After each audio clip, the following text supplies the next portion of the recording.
नमस्कार मित्रांनो, सेंटर स्पॉटच्या या व्हिडिओमध्ये आपल्या सगळ्यांचं खूप खूप स्वागत आहे। नाच ग घुमा परेश मोकाशी यांनी दिग्दर्शित केलेला चित्रपट बघितला। भन्नाट कॉमेडी पिक्चर आहे आणि फक्तच कॉमेडी नाही आहे, एक संदेश पण खूप छान देण्याचा प्रयत्न केला, पण मुद्दाम संदेश देण्यासाठी म्हणून नाही दिलेला, तर तो अतिशय सटल पद्धतीने दिलेला आहे आणि अतिशय एंटरटेनिंग चित्रपट आहे। मुक्ता बर्वे आणि नम्रता संभेराव यांनी हा चित्रपट खाऊन टाकलेला आहे, शब्दशः खाऊन टाकलेला आहे। आणि सारंग साठे आपल्याला जो माहिती आहे भाडीपच्या माध्यमातून त्याचंही काम छान आहे। म्हणजे जरी स्त्री प्रधान चित्रपट असला, म्हणजे त्या गाण्यामध्ये पण एक तो उल्लेख आहे की स्त्री प्रधान चित्रपट जरी असला तरी त्यामध्ये सुद्धा सारंग साठेंनी एक स्वतःची छाप खूप आणि खूप मला त्याचं एक चांगलं वाटलं की भाडीप मध्ये तो ज्या दिलखुलास पद्धतीने आणि अतिशय नॅचरल पद्धतीने तो स्वतःला प्रेझेंट करतो। म्हणजे खूप सारे कलाकार असे असतात की जे कॅमेरा कॉन्शियस होतात किंवा आता आपण चित्रपटात काम करणार, मग त्या हिशोबाने ते ऍक्टिंग करतात, किंवा आपण आता रंगमंचावर होतो तर ते एका विशिष्ट पद्धतीने बोलतात। सारंगचं तसं वाटत नाही कधीच। कुठल्याही माध्यमामध्ये तो जेव्हा कॅमेऱ्याच्या समोर येतो, तो मग मुलाखतीच्यासाठी जेव्हा समोर येईल, तो एखाद्या हे युट्यूबच्या चॅनलच्या माध्यमातून भाडीपच्यासाठी म्हणून जेव्हा कॅमेऱ्याच्या समोर येईल, किंवा आता ह्या चित्रपटाच्यासाठी असेल किंवा एखाद्या सिरियलसाठी असेल, किंवा ऑफ द कॅमेरा जर समोर जर आला तुमच्याशी बोलायला, तर तो जसा बोलेल तितक्याच व्यवस्थित तेवढ्याच नॉर्मल पद्धतीने त्याची डायलॉग डिलिव्हरी असते। हा मला त्याचा एक अतिशय स्ट्रॉंग पॉइंट वाटतो की मोस्ट नॅचरल असं ऍक्टिंग तो करण्याचा प्रयत्न करतो आणि ते जास्त भावतं, इंटरेस्टिंग वाटतं ते। सुकन्या कुलकर्णी ऍज युज्युअल आणि सुप्रिया पाठारे त्यांची पण अरे भन्नाट त्यांच्या भूमिका खूप भारी आहेत, मस्त तुम्ही बघायला पाहिजे की अशा विहिणी जर का असतील तर काय धमाल। आणि अशा अशा अशा कित्येक केसेस आहेत की ज्यामध्ये दोन विहिणी बाई एकमेकींची न भांडता त्यांच्या अतिशय इतके मस्त अगदी सुंदर असे प्रेमाचे संबंध असतात की त्या दोघी जणू काही कितीतरी अनेक वर्षांच्या जीवच्या कंठ्याच्या मैत्रिणीत जणू काही आहे, आणि तो जावई आणि ती सून ते बसतात एकीकडे, म्हणजे त्यांना हाडहूड केलं जातं आणि या दोघी विहिणी एकत्र येतात। म्हणजे अशी खूप सारी उदाहरणं आहेत। तर त्याची आठवण करून देणारी या दोघींची व्यक्तिरेखा आहे। आणि शर्मिष्ठा राऊत आणि मधुगंधा कुलकर्णी यांच्याविषयी बोलायचं झालं, आणि गेस्ट अपीअरन्स मध्ये स्वप्नील जोशी सुद्धा आहे, तर या तिघांचं दुहेरी भूमिकेत या चित्रपटात येते की ते ऍक्टिंग मध्ये पण आहेत या चित्रपटात, त्यांची भूमिका पण आहे, पण ऍट द सेम टाइम ते प्रोड्युसर पण आहेत। तर टिपिकल नेहमीचे निर्माते जे असतात त्या तसे कोणीही इथे निर्माते नाही, तर जे तसं बघायला गेलं तर जे कलाकार आहेत तेच यामध्ये निर्माते आहेत। स्वप्नील जोशी, मधुगंधा कुलकर्णी आणि शर्मिष्ठा राऊत। तर स्वप्नील जोशीचं तर काय अगदी एक छोटीशी भूमिका आहे, पण मधुगंधा आणि शर्मिष्ठा यांची भूमिका छान झालेली आहे। त्यांच्या वाट्याला रोल छोटाच आहे, पण त्याच्यावर त्यांनी छान प्रभाव टाकलेला आहे चित्रपटामध्ये। आणि आमचे सुनील अभ्यंकर, त्यांच्याविषयी काय बोलायचं, त्यांना जी कुठली भूमिका दिली जाते त्याचं ते सोनच करतात।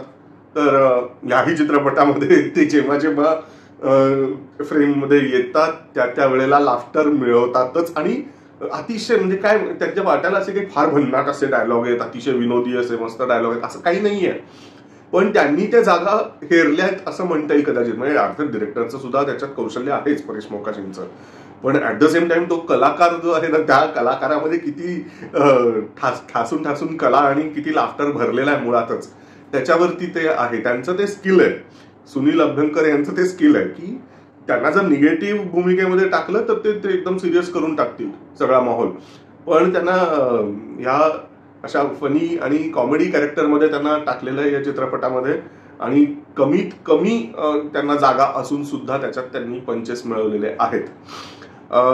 या सगळ्या चित्रपटामध्ये सगळे बडे कलाकार ते सगळे बाजूला ठेवू आपण, कारण अशासाठी एका चिमुकलीनी या चित्रपटामध्ये जी मजा उडवलेली आहे, मायरा, आपल्या सगळ्यांनाच माहिती आहे, एका त्या सिरियल मध्ये ती होती, तीच या चित्रपटामध्ये आहे। त्याच्यात तिने मुक्ता बर्वे आणि सारंग साठे यांच्या मुलीची भूमिका केलेली आहे, आणि मस्त केलेली, अतिशय क्यूट. म्हणजे हा चित्रपट बघून झाल्यानंतर जेव्हा आपण बाहेर पडतो त्यावेळेला आपण सगळेजण 3 जणांची नावं लक्षात ठेवतो फक्त, मुक्ता बर्वे, नम्रता संभेराव आणि मायरा. बास, क्यूट काम झालेलं तिघींचंही, अप्रतिम काम झालेलं आहे. तर परेश मोकाशी, तुमच्या शिरपेचा मानाचा तुरा, काय मस्त मस्त पिक्चर घेऊन यायला लागलेले आहेत गेल्या 2-3 वर्षामध्ये. तुम्ही हिंदीमध्ये सुद्धा तुम्ही सुंदर चित्रपट एक करून झाला, आता हा चित्रपट. तर तुमच्या पुढच्या सगळ्या वाटचालीच्यासाठी खूप खूप शुभेच्छा. आणि आमच्या मधुगंधा कुलकर्णी त्याच लेखिका आहेत या चित्रपटाच्या. तर ॲज युज्युअल त्यांच्या लेखणीतून नेहमी सगळे मास्टर स्ट्रोकच येतात. थोडंसं आम्हाला एक सोलापुरी, आणि त्या पंढरपूरच्या आहेत बहुतेक, if I am not wrong, त्या पंढरपूरच्या आहेत. तर एक सॉफ्ट कॉर्नर आहे मधुगंधा कुलकर्णींच्या विषयी.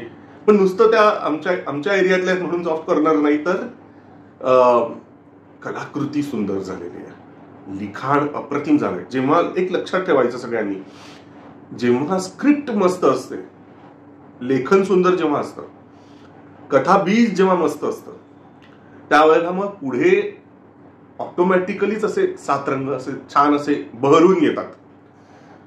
आडातच जर नसेल तर पोहऱ्यात कसं काय येणार आहे ना. एक सिंपल लॉजिक आहे, सिंपल लॉजिक. तो जर तांदूळ बासमतीचा असेल किंवा आंबे मोहरचा जर असेल तर तो तुम्ही कुकरमध्ये घातल्यानंतर घमघमाट पसरणारच आहे सगळीकडे, हो की नाही. तो तुम्ही जाऊ द्या, पण विषयांतर करायला नको.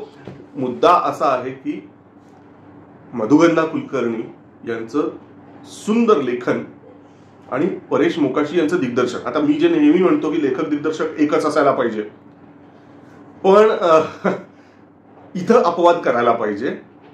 याचं कारण असं आहे, हे खरं आहे की लेखक दिग्दर्शक एक असले तर कलाकृती सुंदर होते, पण परेश मोकाशी आणि मधुगंधा कुलकर्णी ते काय त्यांच्यामध्ये ते आपपर भाव वगैरे काही नाहीच असल्यामुळे की जे काही मधुगंधा कुलकर्णी यांना लिहायचं असतं, म्हणायचं असतं, सांगायचं असतं, ते परेश मोकाशींच्या दिग्दर्शनातनं बरोबर 100% येतच त्यांच्या दिग्दर्शनातनं ते. किंवा असं म्हणजे मधुगंधा कुलकर्णींना काही असे पॉइंट्स जे सांगायचे असतात, काही बोलायचे आहे, पण ते काही सांगायचे आहे, काही लिहायचे आहे, पण ते जिथे ते त्या लिहायला कमी पडत असतील कदाचित त्या जागा परेश मोकाशी भरून काढतात. इतकं ते अपप्रभाव कमी झालेला आहे त्यांच्यातला. तर त्यामुळे परेश मोकाशी आणि Madhugandha Kulkarni both work as a team, त्याच्यामुळे ते एक असल्यासारखेच आहेत. त्यामुळे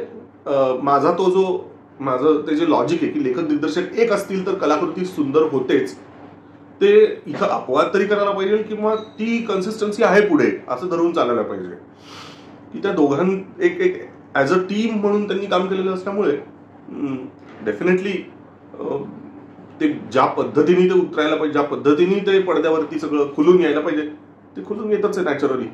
तर मी इन्सिस्ट करीन की नाच ग घुमा हा चित्रपट जरूर बघा, सिनेमागृहामध्ये जाऊन बघा, तुमच्या मित्रपरिवाराच्या सोबत बघा, नातेवाईकांच्या सोबत बघा. सुंदर चित्रपट आहे. 2-2.5 तास असे खळखळून हसणे आणि नुसतं वेळ लागल्यासारखं हसणं नाहीये, तर एक डिग्निफाईड आणि नर्म विनोदी अशा पद्धतीचं. आणि त्यात सुद्धा फक्त हसण्यासाठी हसणं नसून तर आपण रिलेट करू शकतो. मुख्य गोष्ट आपल्या रोजच्या जीवनातल्या विषयावरचं, कामवाली बाई या विषयावर तुम्ही ट्रेलर सगळ्यांनी बघितलाच असेल, त्यावरचा हा पिक्चर आहे. भन्नाट पिक्चर आहे, जरूर बघा. तर मित्रांनो, लवकरच एका नवीन विषयाच्या सहित एक नवीन व्हिडिओ घेऊन मी तुमच्या समोर येईनच. तोपर्यंत मला रजा द्या. सेंटर स्पॉटला लाईक, शेअर आणि सबस्क्राईब करायला विसरू नका. बेल आयकॉन सुद्धा दाबायला विसरू नका.